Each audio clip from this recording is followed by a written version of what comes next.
In this video, I'm going to show you how to give access to an accountant in Xero. Now, the first thing you have to do, you want to go to the top left, click on the name of your company, and then from here, you want to click on Settings. Inside Settings, you want to go to General and then click on Users to invite new users.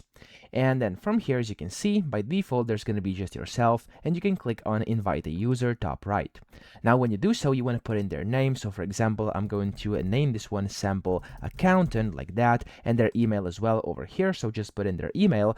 You can of course type it in here and then go down here to permissions. So it's going to basically give you an option to put in different permissions. And down here, as you can see, it says business and accounting. Now, of course, this one, you should be able to check this one over here. And then you can of course do whatever you want here. You could do invoice only, standard, you could do advisor or read only. So I'm going to keep them as advisor over here because this has full access and includes advanced accounting features. Of course, it's up to you if you want to give them any other things as well up here. Completely up to you. Depends on how, of course, you have communicated that. And then down here, you can see basically kind of all the permissions, and you can just go and add a message if you want to, and just click on send invite bottom right. And that way, you'll basically invite them and give them access to your Xero. So I hope this video helped you out. If it did, please subscribe to the channel and help me out as well.